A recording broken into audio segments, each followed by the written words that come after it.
Para comenzar entonces, les planteo arrancar por el aporte de la educadora social, Carolina Bernardo.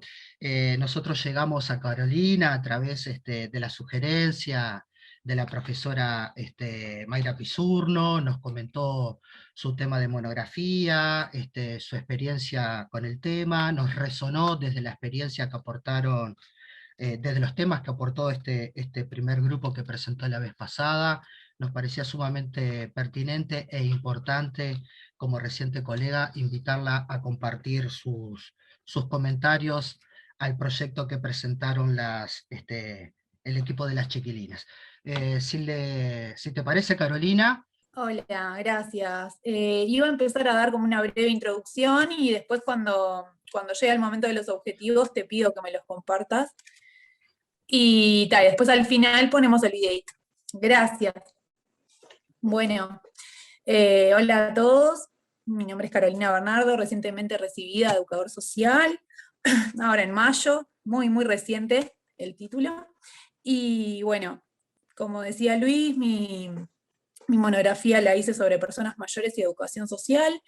Fue una temática que siempre me quedó ahí como, no sé cómo decirlo, como pendiente, porque sí, hubo como un pantallazo a lo largo de la carrera de esa temática. Conocimos que había experiencias en España, por ejemplo, y como que quedó por esa, y a mí la verdad me quedó como el bichito ahí. Siento que es una población que está en muchos aspectos y sentidos vulnerada socialmente, y bueno, quise de algún modo nutrirme un poco también, porque obviamente tenía súper ignorancia sobre el tema realmente, o sea, era como, no tengo idea, pero sé que me interesa. Así que empecé en esa búsqueda y averigüé en distintas facultades si había formación sobre personas mayores específicamente, y bueno, y encontré dos materias en la Facultad de Psicología, que las hice como elegibles. Una se llamaba psicogerontología y la otra envejecimiento y cuidado. Y bueno, y ahí empecé un poco a acercarme, a explorar ese mundo, desde la teoría y también desde experiencias prácticas que nos fueron contando, más desde la mirada de psicología, pero también social, psicológica y social. Y bueno, fueron experiencias sumamente enriquecedoras. Luego, cuando yo ya tenía todos los créditos, me enteré que Vicente Cancelara, que anda por acá, estaba dando un taller optativo en el IFES también sobre personas mayores, y bueno, si bien yo ya tenía los créditos, pedí autorización para usarlo por esto mismo, para que me siga aportando para mi monografía, y bueno, también fue de gran aporte. Al punto que, bueno, también tomé como antecedente para mi monografía el trabajo monográfico de él, en su caso creo que es su tesis, de Ciencias de la Educación, y bueno, también tomé como antecedente, como las compañeras mencionaban, experiencias de España, bueno, porque sabemos que no había o sea, no hay mucho registro, y bueno, y esos fueron mis antecedentes para el trabajo que fui construyendo. Bueno, en primer lugar, súper feliz de que las estudiantes estén en este proyecto. Me parece súper lindo que este tema esté sobre la mesa, y estoy a disposición por eso, porque decidí como tender ese tipo de puente, y estoy re contenta de que se siga ese camino y de que muchas personas tengan ganas de contribuir, porque creo que está buenísimo. Bueno, también mi trabajo es desde una perspectiva de derechos, como mencionaban en el proyecto las compañeras. Y bueno, y esto de que estamos en un país, Uruguay es un país de los más envejecidos de la región, y que no es un dato menor, y que también justifica, por decirlo de algún modo, por qué trabajar con esta población. Bueno, lo que yo hice fue, de algún modo, hice un trabajo de campo donde entrevisté a 21 personas mayores, porque me pareció súper importante que fueran los protagonistas, o sea, de escuchar directamente sus voces. Y bueno, en relación a cómo se sienten ellos, y cómo, en esto de cómo se sienten percibidos por el resto de la sociedad.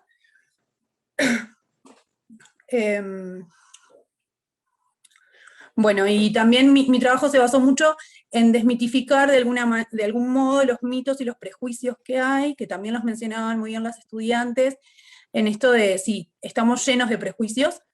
Como sabemos, los conceptos son constructos sociales y como tales, bueno, los podemos ir adaptando, pero tenemos ideas sobre personas mayores muy cerradas y bueno, y la mayoría de las veces no fundamentadas. Si querés ahora sí, Luis, te pido que me compartas los objetivos que tuvo mi monografía. El general es explorar y analizar el escenario actual en el que se inscriben las experiencias y trayectorias de las personas mayores uruguayas, articulando posibles aportes que puedan realizarse desde la educación social. Y los objetivos específicos: analizar las distintas concepciones que se tienen a nivel social relacionadas a vejez y envejecimiento, identificar posibles escenarios donde pueda resultar valioso que los profesionales de la educación social diseñen, propongan y desplieguen sus acciones, y reflexionar acerca de cómo se puede contribuir desde la profesión a una transformación en lo que refiere a percepción y consideración de las personas mayores a nivel social. Gracias, Luis. Bueno, un poco fue por ahí. Lo que creo es que a nivel social, general, masivo, como educadores podemos contribuir a este cambio de mirada, a salirnos de los prejuicios y a construir, o sea, es una población, como también decían las compañeras, súper heterogénea, y así como hablamos de adolescencias y infancias, la vejez no es una, son vejeces, y hay tantos modos de envejecer como personas, y que sí, puede haber personas viejas y pasivas, viejas y enfermas, viejas y sabias, pero no todas son eso, porque incluso hasta eso, tampoco podemos asociar que todas las personas viejas, y digo viejas desde el mejor sentido, en esto de que es un constructo y que podemos construir que viejo no sea malo, ¿no? Que bueno, que ser viejo no es ser algo cerrado, encasillado. Bueno, un poco eso. Bueno, también la importancia en mi trabajo resalto lo de la dignidad, ¿no? O sea, la importancia de la participación de la persona mayor, de la toma de decisiones sobre su vida, por ejemplo. Y bueno, un poco por ahí.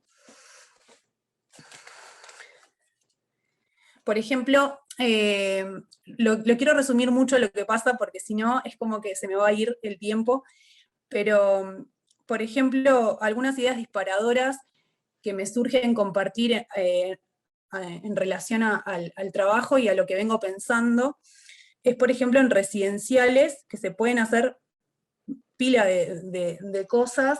Rescato mucho esto que traían las compañeras de eso, de escuchar a las personas, a sus necesidades y sus intereses, y que además de eso también podamos aportarles nosotros, porque a veces si no conocemos algo no lo podemos elegir. Entonces siento que también es súper importante proponer cosas que sean demandadas por las personas y por la institución, pero también que un poco sean promovidas por nosotros. Siempre también rescato esto del optativo, ¿no? Que la persona pueda optar por lo que quiera transitar también, o sea, que fueran, por ejemplo, no sé, se me ocurre, en modalidad de talleres optativos. Después, en relación a la comunidad, se me ocurrió también que se pueden hacer actividades, por ejemplo, comunales zonales, donde, bueno, promover actividades intergeneracionales. Ahora por la situación de pandemia estamos bastante limitados en ese sentido, más bueno, tengo la esperanza de que en breve podamos trascenderlo. Y bueno, y ahí también sería como un modo de llegar a más personas en esto, por ejemplo, uno de los objetivos podría ser esto de empezar a resignificar estos conceptos que tenemos de vejez y envejecimiento, sensibilizar a la población en ese sentido, y por eso haría, por ejemplo, talleres intergeneracionales donde haya personas de todas las edades, no necesariamente solo mayores, y bueno, y empezar a dialogar con esos conceptos y esas ideas que tenemos, con los prejuicios que tenemos. Bueno, yo por ejemplo, cuando hice las entrevistas, a las personas que entrevisté fueron personas todas distintas, de distintos lugares, de distintos contextos. Por ejemplo, 2 de ellas vivían en residenciales y el resto, por ejemplo, vivían algunos con familiares, otros solos, otros con sus cónyuges o distintos arreglos familiares. Algo que noté en esa experiencia fue que las únicas 2 personas que estaban en los residenciales fue con las que más me costó dialogar. ¿Cómo explicarles? Eran más escuetas sus respuestas, había como eso, poco ida y vuelta, era como sí, no, parcas. Y realmente no eran las personas más viejas o más mayores que entrevisté, y eso me pareció un rasgo llamativo, que bueno, ahí podría surgir esa hipótesis de que, bueno, de que al estar en residenciales, bueno, como que se vuelve todo monótono, donde, bueno, ya no se dialoga, ya no se intercambia, ya no, al menos en ese hogar puntual, obviamente hay muchos hogares y no todos son iguales, pero bueno, la importancia de la interacción social, cómo incide en la salud mental y emocional de las personas también. Y bueno, y 8 de los entrevistados fueron integrantes del Maxi Basket, que es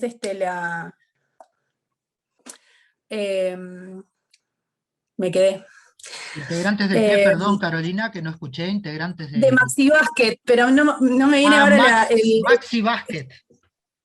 de la Unión de Veteranos de Básquetbol, de acá de Uruguay, de la selección de básquetbol. Se me había ido la Unión de Veteranos.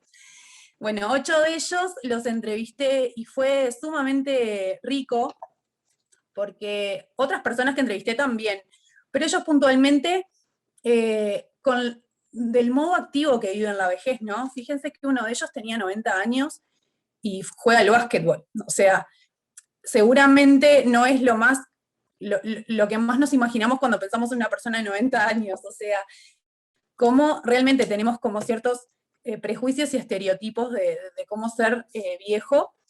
Y bueno, y esa persona de 90 años, lo fluido que hablaba, lo centrado que estaba, todo lo que, no sé cómo explicarles, o sea, y está como que nada que ver a las personas, por ejemplo, que estaban en el residencial que costaba mucho más la comunicación, era como que no entendían de repente las preguntas, era como más cortada la comunicación. Esas son algunas de las cosas que me quedaron como para pensar.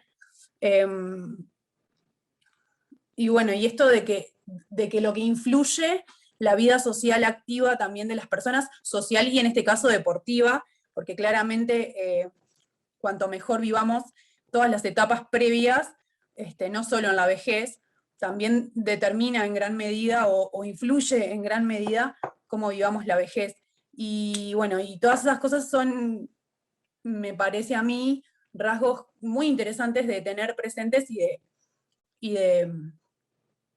pensar, y de pensar con otros actores, el educador social en general trabaja en equipos y me parece genial poder eso, sumarnos como educadores desde nuestra perspectiva, desde la promoción de los derechos y pensar con otros actores como psicólogos, como trabajadores sociales, como, no sé, propuestas para contribuir, ¿no? Que, como decían las compañeras, en definitiva es hacia donde estamos yendo todos, en el mejor de los casos, todos estamos envejeciendo. Y bueno, un poco por ahí. Después me quedaba pensando en las preguntas que hicieron al final las compañeras, y lo que me anoté fue que que está bueno que los proyectos que se hagan sean flexibles en esto para posibles reformulaciones, tener en cuenta la voz de las personas que bien ellas lo traían, y las singularidades de esas personas, las condiciones institucionales también, que obviamente siempre tenemos un marco institucional que nos tensa muchas veces lo que nosotros queremos proponer y que seguramente las personas quisieran a veces, pero bueno, el marco también incide, siempre considerándolo. Y esto de promover una nueva mirada y nuevas concepciones, entendiendo cada concepto como un constructo social, que era lo que venía diciendo. Y bueno, un poco iría por ahí.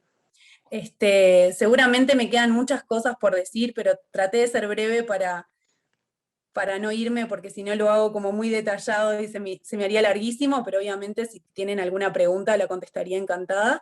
Y si querés, Luis, ponemos el video, que es el mismo que puse al final de mi presentación en la defensa de la monografía.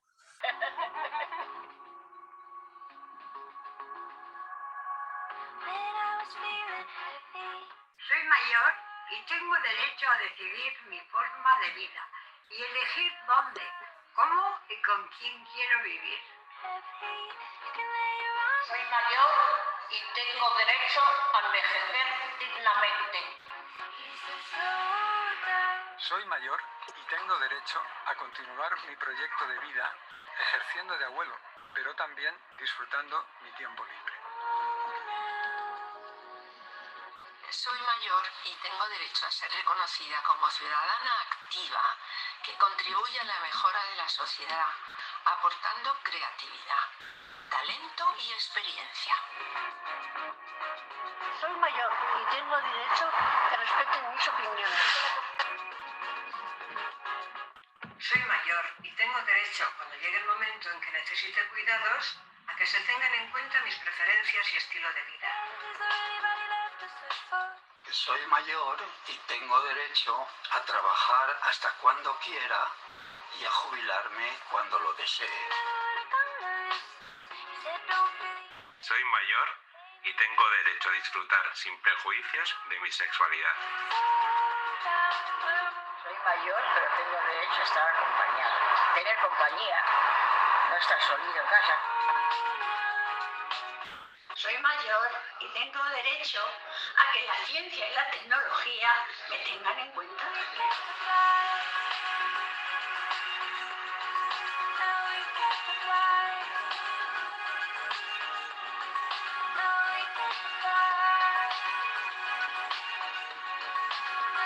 Pero claro, no he dicho lo que no he dicho.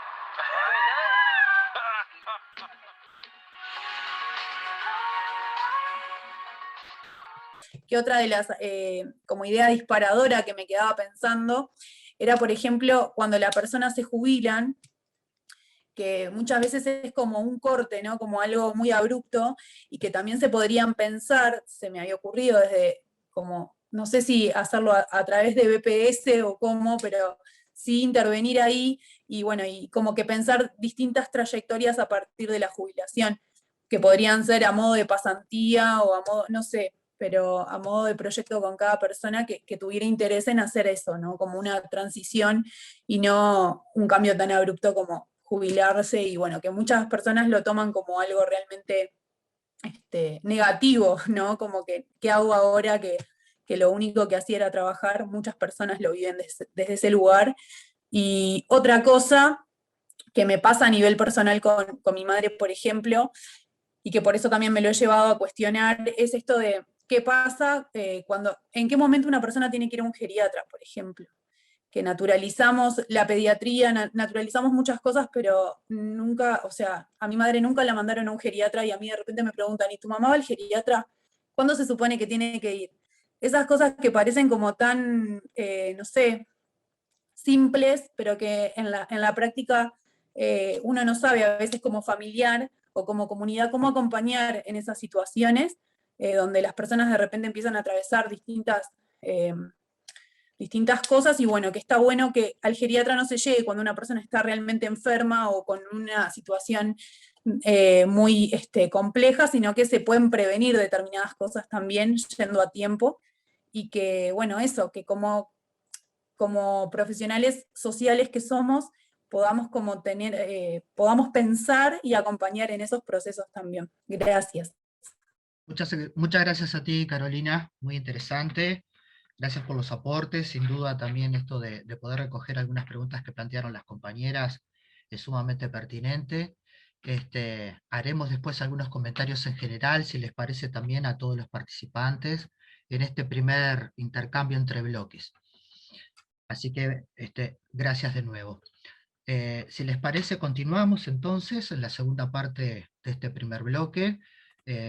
Nos gustaría darles la palabra a la educadora social Muriel Presno y a la educadora social Ivana Chiesa. Muriel es una docente del instituto, ¿sí? También con experiencia en la formación de educadores en Senfores. Nos agradaría también los aportes que pueden hacer en ese sentido con respecto al proyecto de primera infancia.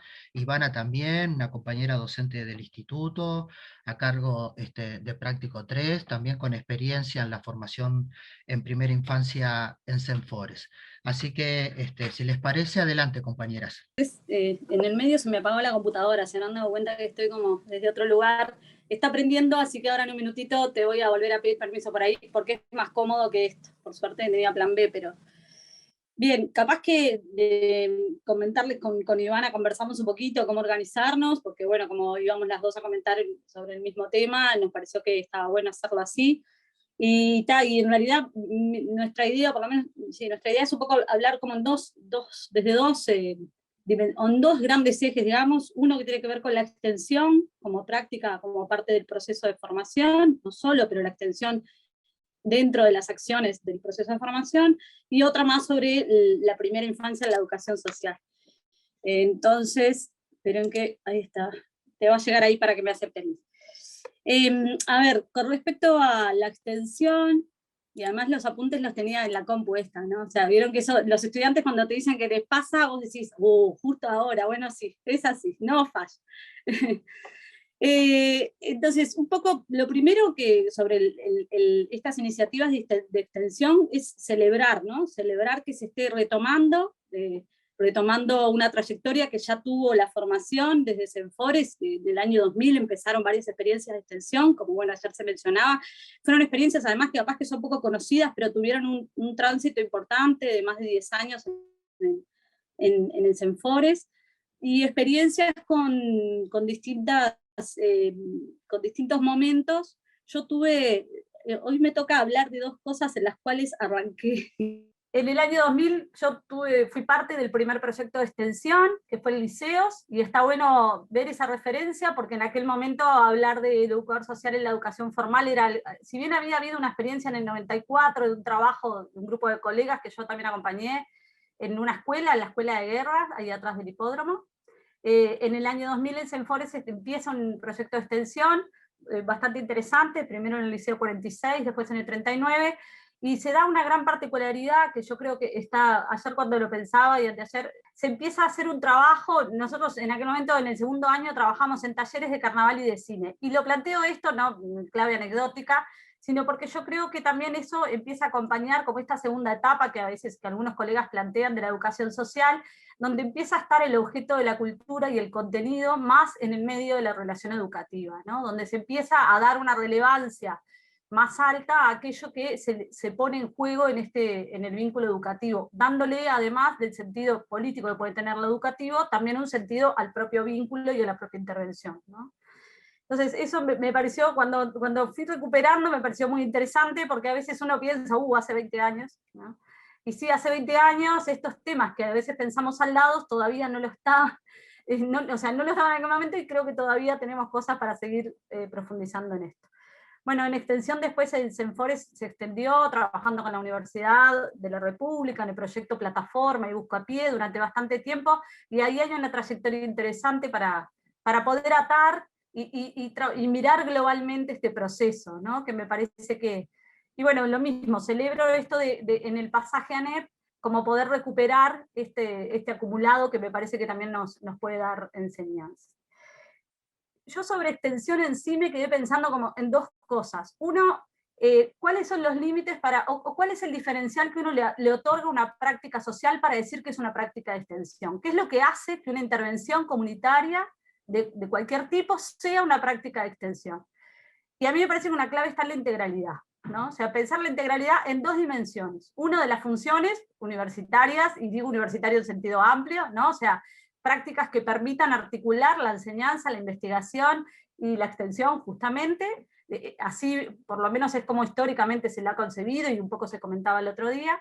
Y otro también la integralidad en términos más asociado a una interdisciplina, como hoy decía Carolina, ¿no? A la articulación con los otros actores sociales universitarios. Yo creo que ahí hay una clave súper interesante.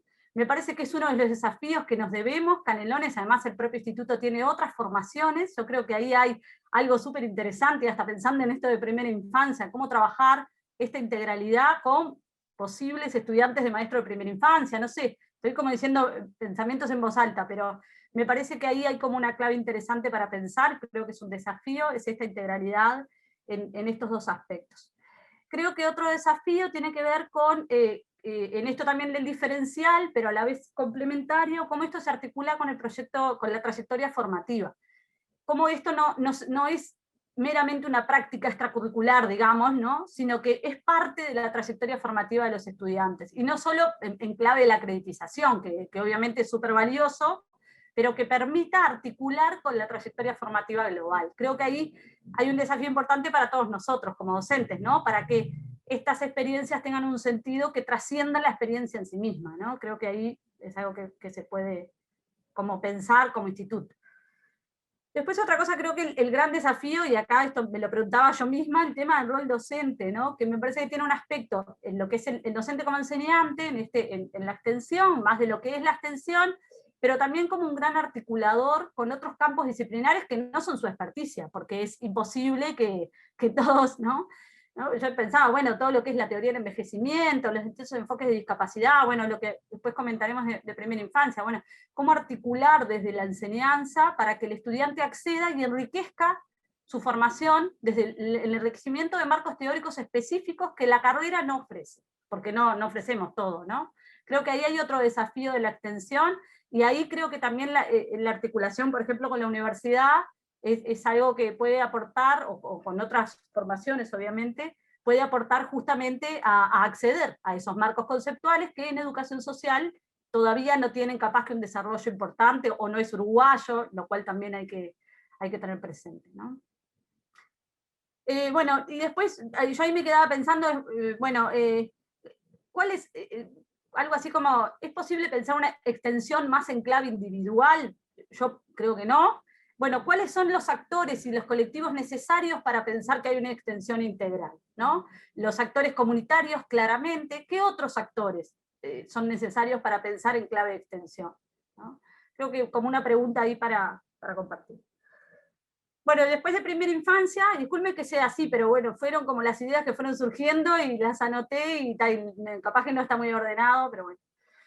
Después de primera infancia, como hay dos cosas que me gustaría compartir. Una es, bueno, que en realidad en primera infancia hay unos marcos teóricos bastante interesantes en esto del ampliar la conceptualización que no ofrece la propia formación, como lo que es la categoría conceptual de AEPI, ¿no? De atención y educación a la primera infancia. Hay unas argentinas que hablan de la pedagogía de la crianza, todo lo que es el desarrollo de educación infantil, que si bien en Argentina hay un trayecto bastante importante, también en Uruguay, no está solo asociado a la educación inicial, y eso es importante porque esto nos permite pensar en otras claves de la propuesta educativa que no son solo la inicial, que capaz que es lo que a veces pensamos que está más asociado. Y lo segundo, que estuve como pensando más las dos preguntas, ¿no? ¿Qué puede aportar la educación social a la primera infancia y sus familias? Y la atención de la primera infancia puede ser un ámbito de la educación social. Y además lo estuve pensando porque para mí son preguntas que tienen como una respuesta un poco obvia, pero como lo obvio está bueno problematizarlo, intenté como pensarlo un poquito. lo primero es por qué estamos haciéndonos estas preguntas. A mí también me tocó en el año 2000 acompañar la primera formación de educadores de primera infancia, siendo educadora social y docente ya, ¿no? O sea que mezclé ahí las dos profesiones o las dos tareas que hago habitualmente. Y una de las cosas que desde ahí se veía y sigue estando presente, yo creo que hay dos ejes de tensión que hacen que nosotros nos preguntemos esto todavía. Por un lado, la trayectoria del tema en educación social, la baja institucionalidad del tema, digamos, pero no la baja presencia, porque capaz que no lo tomó en su momento Senfores o en el Consejo de Formación se está tomando, pero sí había una expresión muy alta hubo prácticas en distintos contextos con niños de primera infancia, muchas más de las que pensamos, monografías de egreso, no tantas, pero sí muchas egresadas, y lo digo con A porque el 99% voy a aplicar el genérico femenino, que nos fuimos formando, yo no soy de las que más, pero sí hay colegas que se han formado muchísimo en educación social para trabajar en la primera infancia y que están trabajando en la primera infancia. Entonces ahí de alguna manera el campo laboral, el campo profesional tuvo un desarrollo que no fue a partir de la formación, pero al cual yo creo que la formación está bueno que mire, ¿no? O sea, cómo pensar desde la formación lo que está produciéndose en el campo profesional hace mucho tiempo además, ¿no? Creo que la otra tensión es porque nos cuesta en Uruguay y en casi todo el mundo pensar en educación en la primera infancia. O sea, hay distintos, desde mi perspectiva, hay dos o tres cosas que hacen que esto nos cueste. Yo creo que una tiene que ver con lo que pensamos que el niño pequeño requiere, y a veces hasta más allá de lo que pensamos racionalmente, lo que nos opera, como decía Carolina, con la tercera edad, ¿no? Con los adultos mayores, nos operan un peso social tan grande que aunque sepamos que el niño aprende desde la panza, igual nos cuesta pensar que hay una educación posible y que no es solo cariño y juego, que es lo que solemos reducirlo a eso, ¿no? Entonces, ¿por qué nos cuesta pensar la educación social en primera infancia? Porque nos cuesta como sociedad pensar la educación en primera infancia, eso en general. Y creo que lo segundo es porque pensamos que a veces educación es escolarización. Y entonces, y la educación social no es escolarización, aunque trabaje pueda trabajar en los ámbitos escolares en sentido amplio. Entonces, eso es otra cosa que me parece que genera el hacernos estas preguntas. Como a veces también como sociedad asociamos educación a escuela, y escuela, primera infancia, como que decimos, no, son muy chiquitos, ¿no? Entonces, ahí es pensar que en realidad no, los niños transitan por un montón de ámbitos, o sea, la educación social en primera infancia no es la preescolarización, no es desde ahí, ¿no? Y ya en este momento, por suerte, casi ninguna educación en primera infancia, o bueno, o por lo menos teóricamente se plantea como la preescolarización. Y yo hay dos cosas más, y ya termino, que quería plantear, que tienen que ver con algunos desafíos. Una es que, bueno, perdón, son más de dos capaz, pero bueno, voy a intentar ser rápida. Una es que yo creo que en la medida que si hay algo de la cultura, del legado, de la herencia, a poner en juego, hay educación social. Y con la primera infancia eso hay. De hecho, el proceso de humanización es eso, es acercar al niño, poner la cultura en juego, que sea parte del vínculo, y que sea parte de lo que el niño necesita para desarrollarse, para crecer, para estar en lo social, ¿no? Y en lo social no solo se está separado de la familia, se está en el marco de lo familiar, que creo que ahí también es una de las claves, ¿no? Y algo que hace un tiempo yo me preguntaba es, bueno, ¿y qué nos podría aportar también la primera infancia, los desarrollos de la primera infancia y la educación social? Y por ejemplo, en primera infancia hay un área de estudios que se ha desarrollado mucho, que es todo lo que es ambientes y escenarios educativos.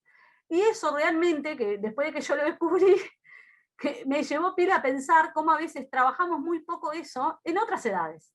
Lo que es el escenario educativo, el pensar el lugar, y no solo el escenario físico, las paredes, ¿no? El escenario en un concepto amplio, ¿no? Entonces, me parece que el pensar en esto en un ida y vuelta nos va a permitir también enriquecer la educación social, bueno, aún aspira, ¿no? O sea, tenemos mucho para aprender de la educación en primera infancia para pensar la educación social también. Eso capaz que es algo que me parece que está bueno también pensarlo en ese sentido, ¿no? Entonces, como desafíos de esto, me parece que, bueno, identificar una especificidad de la educación en primera infancia, y en este caso, si la hubiera de la educación social, yo creo que hay que aprender, hay que pensar y acá le paso la palabra a Ivana, que ella va a explicar esto mejor que yo, que no es pensar solo en el lugar de las familias, o sea, el abordaje de la educación social no es solo el posible abordaje con las familias o la comunidad en primera infancia, es, y creo que sobre todo, el abordaje con los niños y las niñas, o sea, aquella propuesta educativa que se puede poner en juego en la primera infancia, para la cual obviamente habrá que formarse, ¿no? Pero bueno, como nos tenemos que formar cuando entramos a trabajar en un hogar, como nos tenemos que formar, que capaz que son ámbitos más habituales, ¿no?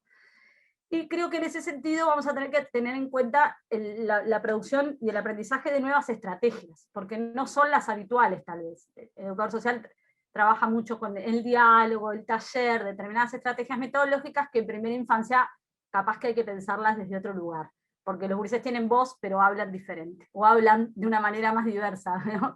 Y creo que también eso nos enseña mucho, porque a veces cuando crecen solo les oímos lo que dicen y no otras cosas. Entonces, no sé, bueno, esto por acá. Y gracias, espero haber aportado. Y en realidad yo la pregunta que haría, más que si es posible pensar la educación social en primera infancia, diría, ¿por qué no es posible? ¿Hay algo que nos dice que no? Si vemos que no, sigamos por este tránsito, o sea, intentando aportar a esta producción. Gracias, Muriel. Adelante, Ivana, cuando quieras. Bueno, buenas tardes, buenas noches, ¿cómo están?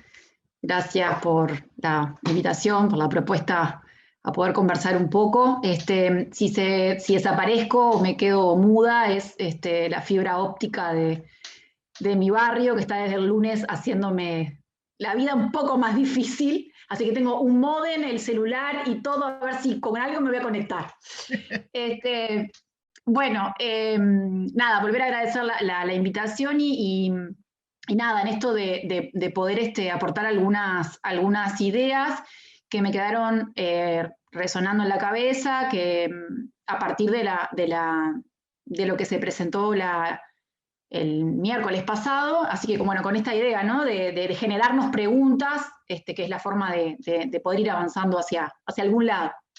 Capaz que yo empiezo al revés, tomando la pelota que me pasó Muriel, traigo algunas ideas vinculadas a la primera infancia y capaz que algunas otras que pensé de las presentaciones que pude escuchar. Yo creo que esto que traía Muriel en relación a la pregunta, a esas preguntas que se hacían las estudiantes, tiene que ver, me parece que está ligado a esto de cuál es la concepción que tenemos de educación en la primera infancia. A qué imaginario, qué nos imaginamos cuando pensamos en ella, y por supuesto, qué piensan los educadores sociales en relación a la educación en primera infancia. O cómo los educadores sociales o la educación social piensa y mira a la primera infancia, a los niños pequeños. Y en ese sentido,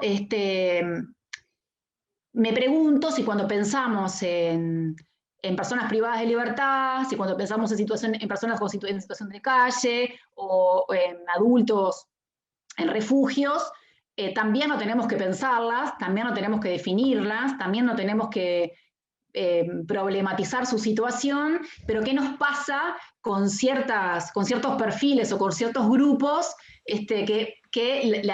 nos surgen estas preguntas.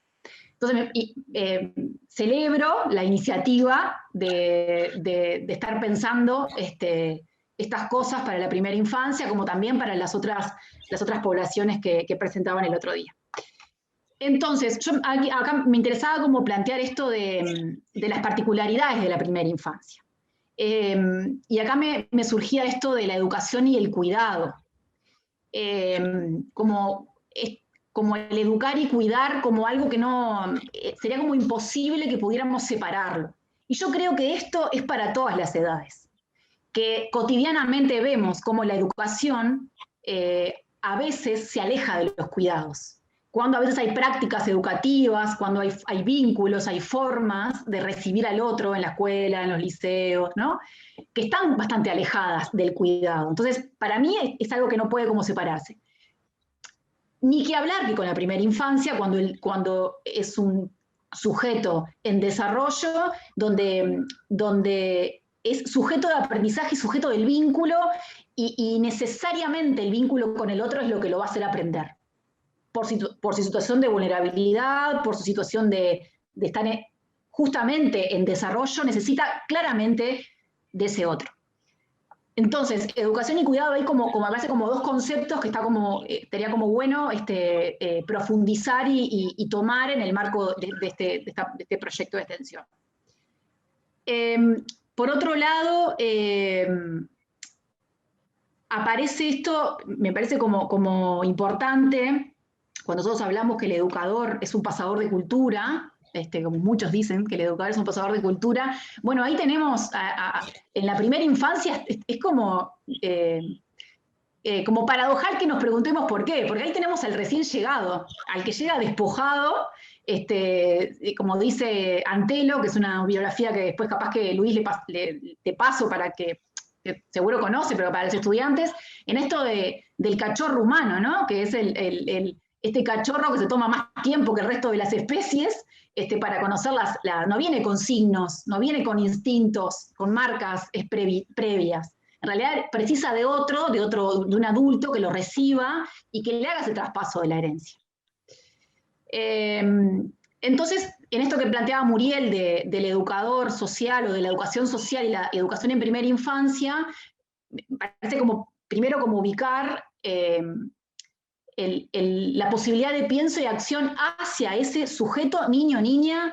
Ahí hay una bibliografía diversa, tenemos algunos que hablan de 0 a 3, otros de 0 a 6, otros de 0 a 8, que también es otra cuestión a pensar, pero en principio podemos decir los niños pequeños de 0 a 3, ¿cuál es el rol y la función que tiene la educación social que necesariamente requiere una metodología específica, como también lo requieren otras etapas de la vida, como también lo requieren otros espacios, otros dispositivos? Bueno, la primera infancia también, y a veces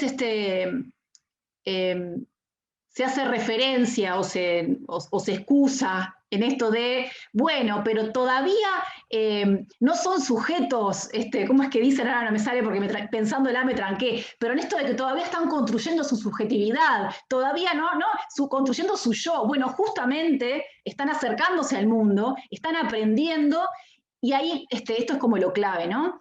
¿Cómo lo concebimos? ¿Como un sujeto pasivo, dependiente, que no interactúa con el mundo? No, claramente el recién nacido, el que llega, está interactuando todo el tiempo con ese mundo, está interactuando todo el tiempo con un adulto, padre, madre, abuelo, tía, educador, que le traspasa la cultura. Además aparece, yo quería como ubicar esto del niño, la familia y la comunidad, pensando un poquito en la compañera y en su proyecto. Entender a la familia como un escenario de crianza, y acá está bueno algunos planteos, ¿no?, que hacen Rosa Violante con el concepto de crianza, que tiene que ver con esto, cómo se conjuga el cuidado, la atención con la educación. Y esa crianza en los primeros años de la vida es una crianza compartida, dice Rosa Violante, ¿no? Donde está la familia como primer lugar que recibe a ese recién llegado, pero que también están las instituciones. Y mucho más ahora, porque capaz que tendríamos que preguntarnos aquello de socialización primaria y secundaria, hoy qué tan vigente está, ¿no? ¿A qué edades hoy los niños comienzan a participar de propuestas socioeducativas? Si pensamos, por ejemplo, en los centros de primera infancia, desde meses, en los maternales, a veces hasta a los 45 días, y bueno, y entonces ahí uno dice, bueno, ¿dónde aprendió qué? ¿Qué parte del mundo le enseñó quién? Entonces pareciera que esto de la crianza es un concepto interesante para pensar, y cómo las instituciones y los educadores forman parte de este proceso de crianza con la familia. Y por otro lado, me acordaba del proverbio muy trillado, pero que me venía bien para hoy, que es esto se dice de varias maneras, pero que es que se necesita una tribu para crear a un niño, o sea, hace falta una aldea para crear a un niño. Y lo unía a esto del concepto de corresponsabilidad, del valor de la comunidad en la crianza de los niños, ¿no?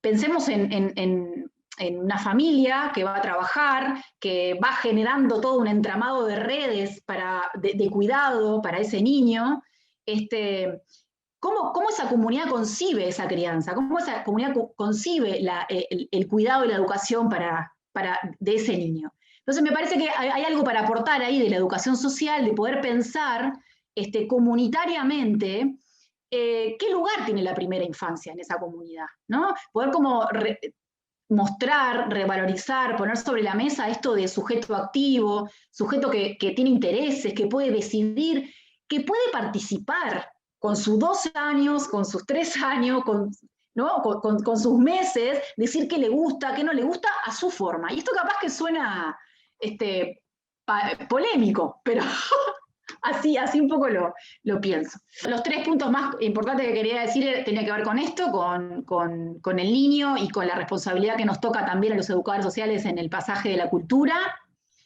La familia como un escenario de crianza y una crianza compartida, y la comunidad en esto de pensar qué mirada tenemos los adultos de la primera infancia y cómo se pone en juego esto de la corresponsabilidad en los cuidados y la educación de los más pequeños. Bien, y en relación un poco al planteo un poquito más general, capaz, algunos comentarios o aportes a los otros compañeros que también presentaron, y un poco en esto de pensar la extensión y la educación social, pensaba cómo en estos procesos, en estos proyectos, en estas propuestas, aparece la idea de praxis así como poniendo sobre la mesa, ¿no? Cómo se pone en juego necesariamente la acción y reflexión, esto que repetimos, cómo se vuelve importante a medida que vamos conociendo, a medida que vamos haciendo la necesidad de reflexionar. Y ahí me aparecía ligado un poco a lo que planteaba Muriel en esto de la importancia del marco teórico. Un marco teórico, un marco de referencia que se va a ir transformando a la medida que voy conociendo, ¿no? Que a la medida que voy poniendo en juego, pero que implica, que necesita claramente un tener claro qué concepción de sujeto tengo, ¿no? Y ahí acá me refiero a todas las propuestas. ¿Cómo miro a esa persona que es vieja, o que es una persona mayor, o que es de la tercera edad? No me acuerdo cuáles fueron todos los nombres que le dimos o que se le dio. Y yo ahí creo que no es menor. Yo creo que no es menor que conceptualicemos de qué forma lo vamos a llamar. ¿Cómo lo concibo a ese otro, ¿no? Lo mismo con comunidad, lo mismo con territorio, lo mismo con educación social. Yo pensaba en esto de la interdisciplina, un poco lo que planteaba Muriel, ¿no? O sea, ¿cómo vamos a pararnos los educadores sociales en un territorio, en una comunidad, en búsqueda del trabajo con otros? Porque hay algo que esencialmente tenemos que ir a buscar, que es cómo conjugamos nuestros saberes con los saberes de otros y de otras. Después pensaba en esto de la autogestión y bidireccionalidad, que no me podía imaginar una extensión que no promueva la autogestión de los sujetos con los que vamos a trabajar, ¿no? De esta cuestión de la bidireccionalidad, no me sale la palabra, ¿no? De esto de cuál es el saber y el acumulado que tiene esa comunidad que va a aportar al igual que voy a aportar yo desde mi otro lugar. Y esto lo unía con esta idea, capaz que es una dimensión más como ética o ético-política, no sé, en esto del lugar del otro y de la alteridad, en la idea de como un respeto doble, lo pensaba, ¿no? Como el respeto al saber del otro, a su capacidad creadora, a un acumulado, a una experiencia, pero también el respeto en función de la responsabilidad que tengo yo, porque yo tengo un saber, que tengo que planificar cómo lo voy a presentar y cómo lo voy a poner en juego con el saber del otro. Porque a veces yo creo que una de las, no me refiero a la extensión en educación social precisamente, ¿no? Sino de otras cosas que uno escucha por ahí, de muchos riesgos, ¿no? Vamos a la comunidad, como, ¿no? Colonizamos, y vamos como recogemos saberes de los otros, tiempo de la vida de los otros, ¿no? Y bueno, y uno ahí piensa, y bueno, ¿y qué aportó? ¿No? En este caso, ¿qué aportó la educación social? ¿Qué aportó el IFED Canelones? ¿Cuál fue el aporte a esa comunidad? Y cómo eso se retroalimenta y respeta con el aporte que se tiene.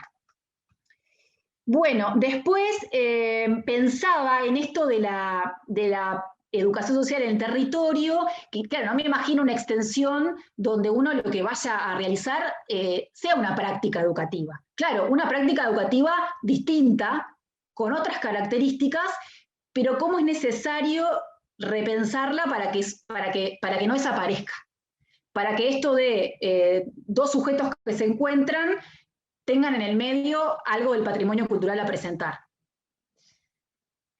Bueno, creo que por ahí terminaron mis apuntes. Sí, eso. Bueno, nada, eso. Y gracias por la invitación, por el espacio. Y si alguien tiene algún comentario, alguna crítica o algún aporte, bienvenido sea. Muchas gracias, Joana, y también Muriel. Me parece que hicieron un aporte bien interesante y nos dejamos como nos movilizar los puntos de la infancia. La verdad que quedé pensando bastantes cosas. Vamos a hacer un espacio para dar a preguntas y a conversar un poquito antes de la tercera parte. Pero bueno, me quedé con cosas que estaban muy buenas. Me quedó sonando esto de que todavía están construyendo su subjetividad, ¿no? Esto de ser pasivo, ¿no? Cómo lo ve la comunidad, ¿no? Que lo tasa esto de hace falta una tribu para criar un niño. Y me acuerdo de una experiencia que leí, algunas veces que tuve, que uno lee cuestiones antropológicas, que había una tribu, creo que en África, que se dedica como que los niños son de la comunidad y no son de los padres, ¿no? Que esos niños transitan por diferentes chozas y que se quedan donde quieren dormir, porque la comunidad lo genera de esa manera, ¿no? Me parece que está buenísimo, y esto del cuidado también, ¿no? Que si uno lo vincula con tercera edad, vejez, el nombre que le pongamos, también tiene mucho que ver con eso, ¿no? Del cuidado, también de cómo construimos al otro, y esto de los derechos, hay una cuestión que nos atraviesa, obviamente, a todos.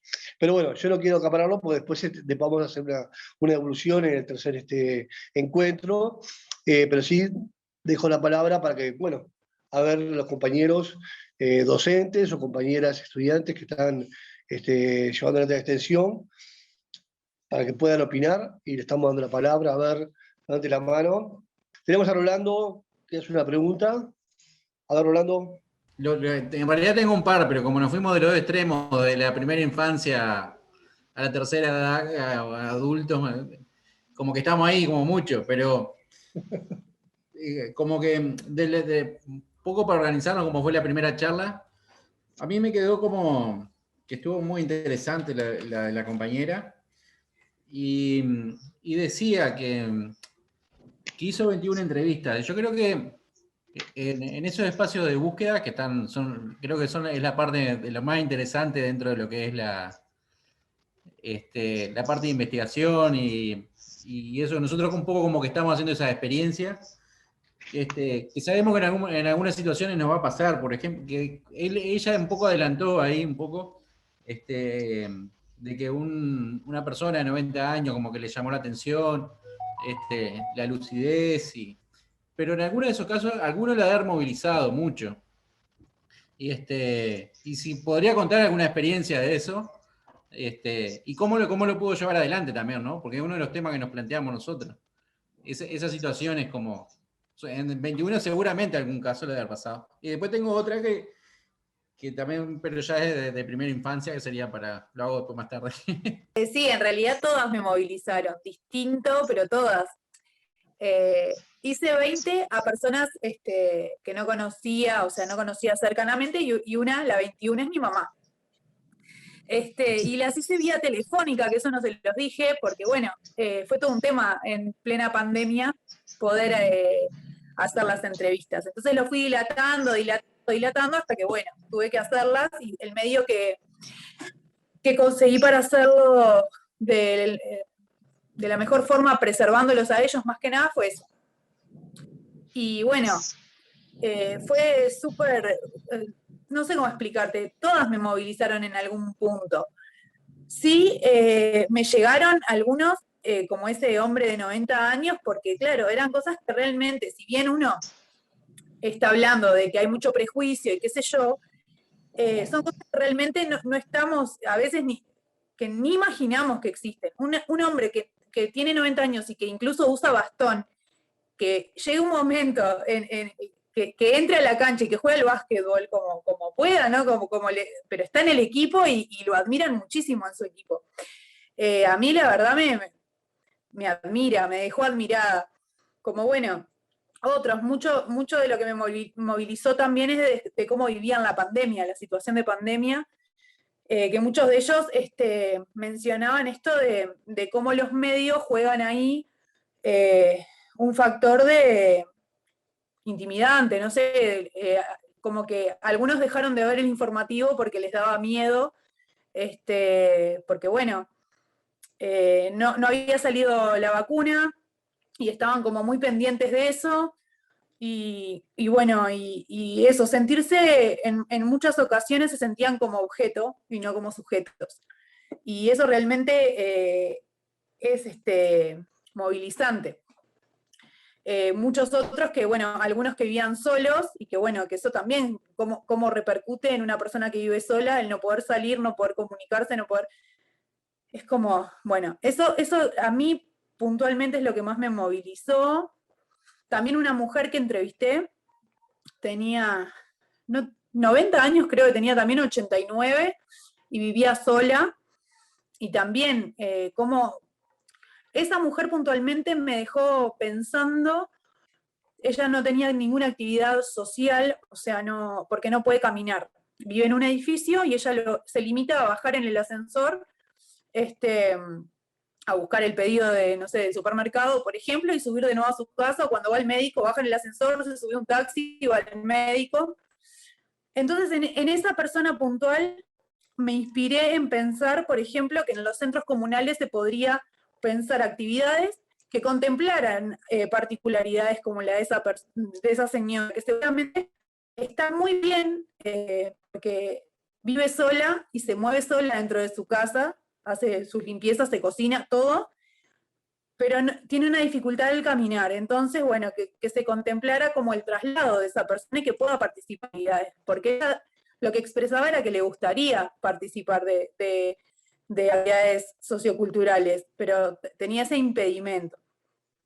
Y la otra son para las dos, una de Muriel y la otra compañera, que también, bueno, a ver, digo, Ivana. Está, ya hasta ahora estoy un poquito cansado, pero está. Muriel planteó ahí una pregunta que a mí la verdad en lo personal no me gustaría que quedara como en el aire, ¿no? Porque si es posible primera infancia en educación social, y es una pregunta que nos hacemos mucho, los estudiantes también. Más cuando vamos a ir al barrio. Y cómo encararlo nomás el tema, porque dentro de la diversidad, nosotros hemos estado hablando en Semillero, pero hay que vernos en la cancha todavía puntualmente en esas situaciones. Y cuando vayamos con Melina, con Silvia, es más, me gustaría que si alguien puede llegar a responder, que diga, ¿se puede o no se puede realmente? ¿O se puede hacer algo? ¿O sí se puede? Y lo otro que me dejó la otra compañera es eso de el cuidado en tribu también, que en el barrio es importante y se ve. Y cómo articularlo y hasta dónde puede ser un cuidado viable, cuándo está bien, cuándo está mal, pero se cuidan. Uno ve en esa, al ser un barrio cerrado, más allá de sus características, se ven los cuidados y un poco cómo llevarlo a cabo también, ¿no? Pues aprovechar esta instancia que tenemos que hacer esos espacios de intervención y bueno, con los que ya tienen más experiencia que nosotros. Por ahí, como esas dos preguntas, no sé si se entiende, como que no me gustaría que quedaran como en el aire, porque fueron como muy interesantes. Yo te puedo dar mi opinión, Rolando, que no era un poco la idea hoy intenté dar como ideas para pensar. Yo creo que sí, el tema es cómo, ¿no? Porque es esto. Y por eso también quería introducir esto de la integralidad, porque ustedes están en proceso de formación, entonces seguramente no estén todavía hay herramientas que no tienen para todas las posibilidades, ¿no? Y claro, para primera infancia hay cosas que son bastante específicas, por eso creo que es posible la educación en primera infancia sin ninguna duda. O sea, de hecho hay muchos educadores sociales trabajando en primera infancia haciendo prácticas educativas sociales. O sea, el tema es cómo y qué se necesita cuando es un campo para el cual la formación no está del todo preparando, porque hay elementos que la formación da, si no sería inviable. Así que sí, claramente sí, capaz que ahí una de las claves es pensar esta posibilidad de articulación con otras profesiones, ¿no? Maestro de primera infancia, psicomotricidad, para poder pensar, bueno, ¿qué puede aportar el educador social y qué puede aportar otras profesiones para pensar esa llegada al barrio, en esta idea también de qué uno deja, digamos, ¿no? Que está todo lo que uno deja, obviamente el aporte social que es clave y que es una pata importantísima de extensión, pero también el profesional, digamos, ¿no? Cómo ir en esas dos líneas, digamos, ¿no? Sin duda es posible, yo lo afirmo sin duda, seguro que no soy, hay muchos que no, pero bueno. Yo voy en la misma línea un poco que plantea Muriel, un poco en esto que intentaba decir, ¿no? Del pasaje de la cultura y del recibimiento a ese recién llegado. Para mí que hay una responsabilidad imposible, irrenunciable. Creo que implica necesariamente que una responsabilidad en relación a saber cómo aprenden los niños pequeños, por ejemplo. ¿Qué tipo de propuestas son las más pertinentes para los niños pequeños? Y ahí entra un montón de detalles, ¿no? ¿Qué tiempos, qué espacios, qué materiales, ¿no? ¿De qué forma? Aparecen un montón de cosas mucho más específicas, como también en mi trayecto, por ejemplo, profesional, si bien capaz que era con adolescentes y con jóvenes, también tuve que aprender características, tiempos y modos para trabajar con un niño en situación de calle, porque no me podía acercar de la misma manera, porque no podía proponerle las mismas cosas, porque tenía que hacer en un horario y no en otro, porque tenía que hacer a veces en singularidad y no en grupo. No sé, yo digo salvando las diferencias, implica un pienso y implica una experticia y un oficio que hay que poner a jugar, ¿no? No de forma atrevida, no es que voy, ¿no? Y de un momento para otro me puedo hacer cargo de un grupo de niños o puedo llevar adelante una propuesta. Pero me parece que está la base para poder hacerlo y para poder seguir pensándolo y formándonos en eso. Y después, en relación a lo que planteabas de la corresponsabilidad y la comunidad, quiero agregar algo que me quedó, yo vi que algo me había quedado en mi lista, esto de que seguramente en el barrio donde van a trabajar hay instituciones para la primera infancia, hay centros de atención y cuidado para la primera infancia. Entonces, ¿qué pasa con la educación social, la familia, los niños y estas instituciones, ¿no? ¿Qué proyectos, qué propuestas se pueden pensar en conjunto, donde esté el centro de primera infancia, donde esté la familia y donde esté la educación social, pensando la primera infancia, pensando las propuestas, pensando esto que yo les decía de hacer como conciencia de la importancia de la etapa, porque por suerte hace unos años esto empezó como a decirse mucho, ¿no? Aparecieron muchas propuestas y muchos recursos materiales, económicos, concretos, para en esto identificar a la etapa como extremadamente importante y que había muchas acciones para hacer en esta etapa. Y bueno, y ahí apareció la ciencia, ¿no? En esto de las neurociencias y demás, que yo me peleo un poco con ella, pero nos sirve para entender lo importante de la etapa. Entonces, estos son conocimientos que está bueno que la comunidad sepa, que la comunidad los conozca. Entonces, me parece que ahí hay como también otra cosa a pensar, ¿no? ¿Cuáles son las instituciones que están en esa zona y qué proyectos en conjunto se pueden hacer en el marco del proyecto de extensión, por ejemplo? No sé si respondí, Rolando. No, está buenísimo, aparte un par de aportes que lo vamos a usar. Pero yo me acuerdo que Melina siempre decía en las jornadas que hacíamos de semillero, y es cierto, yo todavía yo estoy en la mitad de la carrera, pero decía siempre, bueno, ahora como no puedo hablar, que como que le faltaba zapata de formación a la carrera de educación social. Es como un debe que tenemos dentro de la formación. Y por eso estos espacios son ricos como para aprovecharlos, ¿no? Está el educador en primera infancia del CENFOR. Hay formaciones que son específicas para trabajar con los niños pequeños. Eso ni que hablar. Yo creo que lo que nos tenemos que preguntar es, sabiendo que hay cosas que no sabemos, ¿qué sabemos, ¿no? ¿Qué tenemos en nuestra formación o nuestro conocimiento que sí nos permite trabajar con un niño pequeño, ¿no? Hacer como la pregunta al revés, ¿no? Bueno, está bien, nos faltan cosas, sí, nos tenemos que formar, pero ¿qué cosas tenemos? Va a pasar con Joana, que tiene la pregunta. La última pregunta, por lo menos, de este tramo que tenemos de conversatorio, para pasar después a la tercera persona que vamos a invitar a comentar. ¿Sí, Joana? ¿Te damos la palabra? No, cortita nomás, para saludar a los participantes del conversatorio, saludar las intervenciones, saludar y felicitar especialmente a la nueva educadora social, Carolina. Y bueno, esto de que nuestros proyectos están un poco en pañales y que nos quedamos con estos aportes como para pensar justamente cómo nutrir más estos proyectos, ¿no? Y agradecer y me quedo por ahí. Lo que decía Muriel al principio y también lo decía Ivana, esto de la extensión tiene que tener una cuestión de integralidad. Estamos en proceso, deberíamos poder como generar más acuerdos, tanto con lo del AR como a la interna del IFED Canelones, y también esto del desafío de nueva disciplina, ¿no?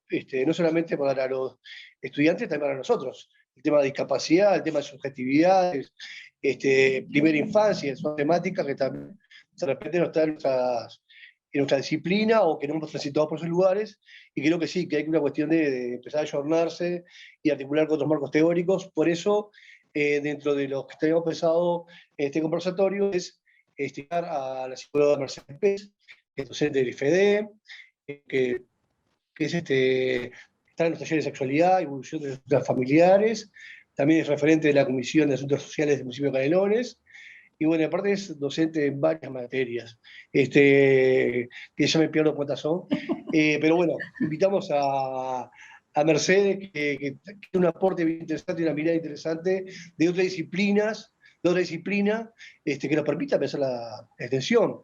Agradezco mucho la invitación y poder estar acá. Y bueno, ¿qué puedo decir? El estar trabajando con Rolando y con Silvia desde otro lugar fue muy rica el aporte y un aprendizaje impresionante.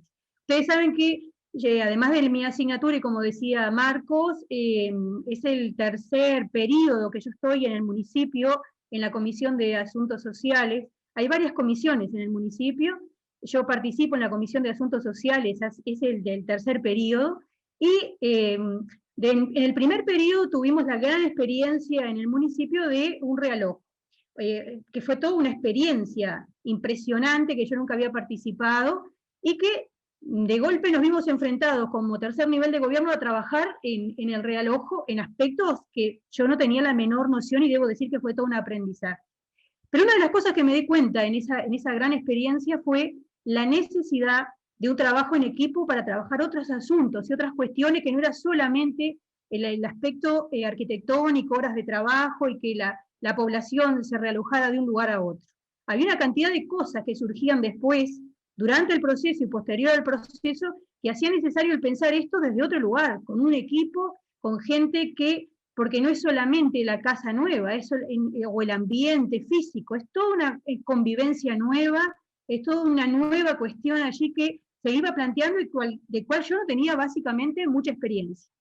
Cuando en este tercer periodo Rolando y Silvia se acercan a la comisión, que es una comisión honoraria de trabajo en asuntos sociales, que es una comisión que, digamos, no tiene una gran trayectoria, porque realmente se ha trabajado desde ese momento del reloj trabajando en otros aspectos. Bueno, desde mi experticia como psicóloga me di cuenta que obviamente había una necesidad de trabajar en equipo y de trabajar otras cuestiones sociales de las cuales yo todavía estaba en pañales realmente. Entonces allí, con el pienso conjunto, porque en esta comisión, para integrar esta comisión es honoraria, se integra a las personas que lo desean integrar. Y cuando Rolando y Silvia me plantean de trabajar en el barrio, ex barrio olímpico, ex parte del barrio olímpico, porque no era, como decía Rolando, los olímpicos, que no tienen todavía el barrio, no tiene un nombre. No es casualidad que el barrio todavía no tenga un nombre, y no es casualidad todavía que no se puede identificar con un nombre propio y particular, porque todavía se están jugando ahí otros asuntos, otros imaginarios colectivos, incluso porque este barrio aparece por una decisión que, si bien es una demanda que hacía años se estaba planteada de sacar a las familias de zonas inundables para una zona no inundable, tampoco eligieron ellos el lugar, ni dónde, ni cuándo, y también se forma aquí otro gran problema, que es el tema de la población que ya estaba inserta, los otros pobladores, que de hecho, y es real, no aceptaron bajo ningún concepto que viniera a esas nuevas familias a vivir ahí. Y eso originó un conflicto muy grande, en el cual en el primer periodo lo llevamos como pudimos. Y ahí yo me di cuenta de la necesidad de un trabajo en equipo, la necesidad de contar con otros piensos, la necesidad de contar con otras experticias, porque realmente no es solamente un problema del lugar físico, tiene que ver con la adecuación, con ese pasaje que hablaba la compañera de cultura, con esa forma de enfrentar otros desafíos. Y bueno, han hecho los compañeros, tanto Orlando y Silvia, que se han reunido sistemática y semanalmente con la Comisión de Asuntos Sociales, ha demostrado primero esa necesidad de contar con el educador social desde un trabajo, digamos, puntualmente en lo que tiene que ver con estos nuevos cambios de vivienda, pero también le ha demostrado a los compañeros, y me parece que ellos también dan cuenta, de que es muy dinámica el trabajo social en cuanto al enfrentamiento que tienen los municipios, y de allí que surgen continuamente una serie de emergentes que nos hacen trabajar. Me decía Silvia el otro día, bueno, ¿cómo vamos a trabajar lo de género? Y digo, bueno, no sé cómo vamos a trabajar. La comisión planteó el crear una subcomisión de género, y tenemos que empezar a trabajar el concepto de género, y tenemos que empezar a ver qué podemos hacer y con quién podemos articular.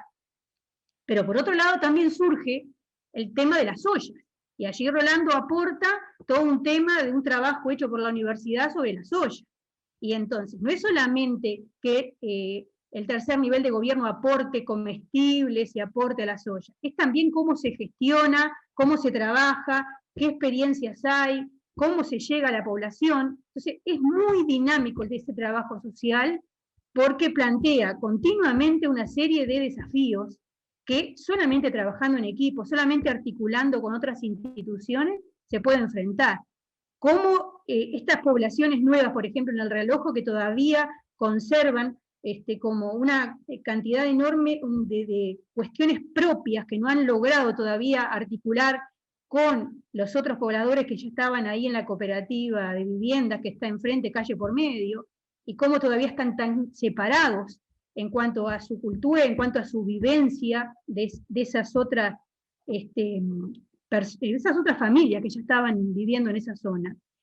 Ha demostrado, me parece a mí, con esta intervención que han hecho los compañeros, tanto Silvia y Rolando, el dinamismo que implica y la trascendencia que implica el trabajo del educador social en territorio, trabajando esta serie de emergentes que se plantean y se vivencian desde un municipio, por ejemplo, concretamente, porque es allí donde tenemos la articulación para ver las diferentes problemáticas.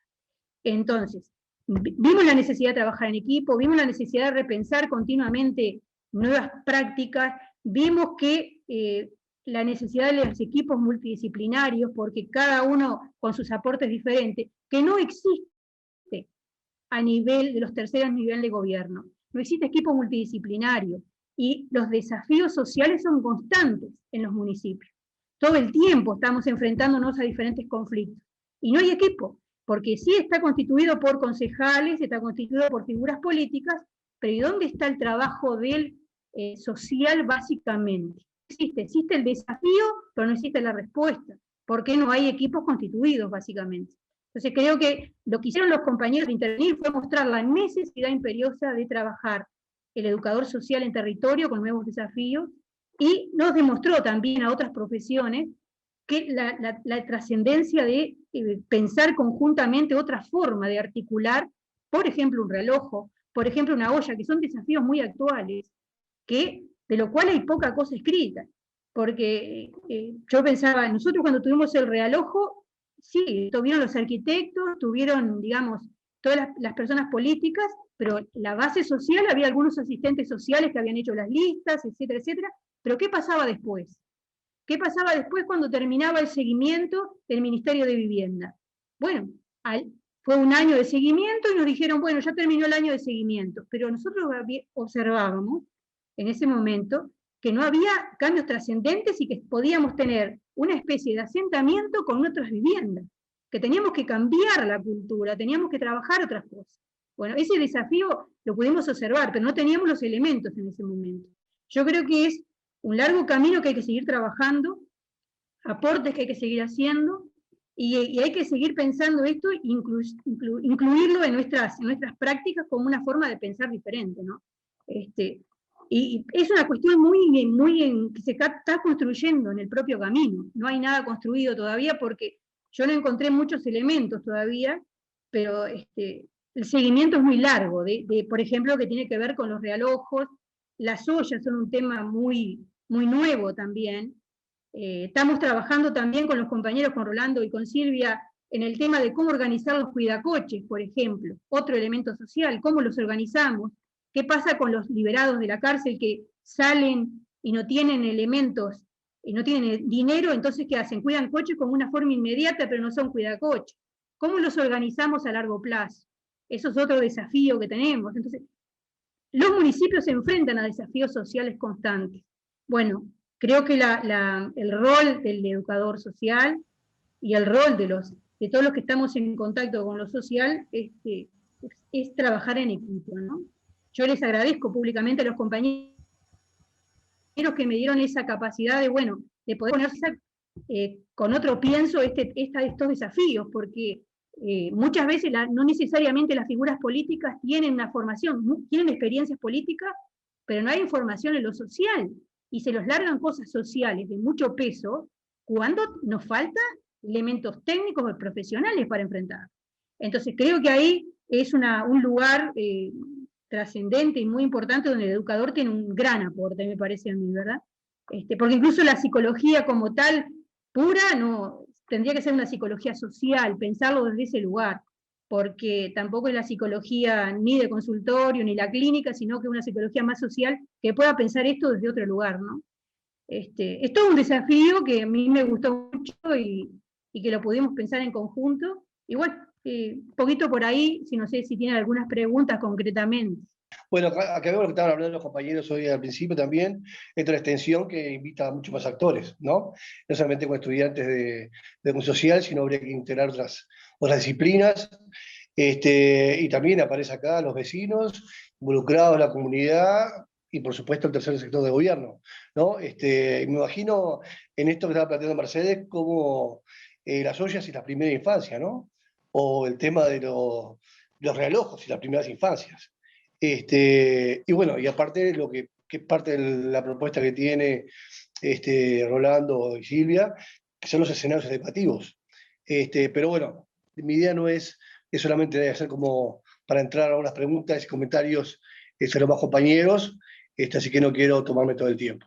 Yo vivo acá justo donde el barrio donde Mercedes estaba comentando, del realojo de la gente que estaba allá en el barrio olímpico. Y ella en un momento dice, no queríamos que al lado de las viviendas se formara un cante o una cosa así, ¿no? Y efectivamente está formado. Justamente es lo que decía yo, que no es solamente el cambio de lugar y cambio de vivienda. Ahí tiene que ver todo un tema de cultura y un tema de otras intervenciones, porque no es solamente dar la vivienda y retirarme. Eso implica un primer momento, pero que implica después todo un trabajo fundamental, de lo cual no hay equipos todavía formados para trabajar ese asunto. Que sucede lo que la compañera está diciendo, porque falta muchísimo trabajo social allí, de los cuales no está escrito, por así decirlo, no está previsto un seguimiento constante y un trabajo para que no se repita las mismas pautas y los mismos elementos, salvo con una diferencia física. Y eso que implica trabajo en equipo y trabajo social. Lo que pasa en el barrio, en realidad, es eso, ¿no? El relacionamiento y el proceso, ¿no? Porque una de las cosas es cómo se sienten también las personas que viven ahí. Nosotros cuando fuimos, una de las cosas fue las sensaciones y la forma de relacionarse también con el municipio, que siempre nosotros cuando hicimos la presentación hace unos días, era esa, ¿no? Desde la agresividad. Y que nos costó en un principio cuando llegamos, ya hace un año y algo, sí, un año y medio más o menos, que empezamos con las primeras actividades, fue antes de las elecciones nacionales, me acuerdo. Ahí el gran problema que había de relacionamiento dentro del barrio, que sigue existiendo todavía el conflicto, ¿no? Aunque se ha cedido, pero también estaba con los vecinos. Y no con todos los vecinos, porque nosotros también pusimos como el ejemplo ahí, cuando hicimos la presentación, que en el momento que hicimos la primera intervención, después vecinos desde el frente de la cooperativa se fueron acercando. Pero esto ha sido todo un proceso, ¿no? Dentro de lo que es de la intervención, ¿no? Porque yo me mudé para acá en marzo, por ejemplo, y sinceramente, o sea, ya estaba todo, ¿no? El realojo, ya estaba la gente que está viviendo más allá abajo también y todo, pero en el sentido que yo, por ejemplo, eso que vos comentaste el día que expusieron con tus compañeros, con tu compañera, yo eso no lo sentí, por ejemplo. No sentí ni problema de relacionamiento, o sea, no lo sentí yo desde mi parte, ¿no? Ni los tengo yo con ellos, ni ellos conmigo. Por eso, pero hubo un proceso para que pase eso, Beatriz. No quiero claro, hacer no he visto, pero hubo no he para visto que, ni siquiera entre ellos problema. ¿Me explico? Sí, pero previo a eso era un caos, te lo puedo asegurar. Me imagino, Las sí. intervenciones.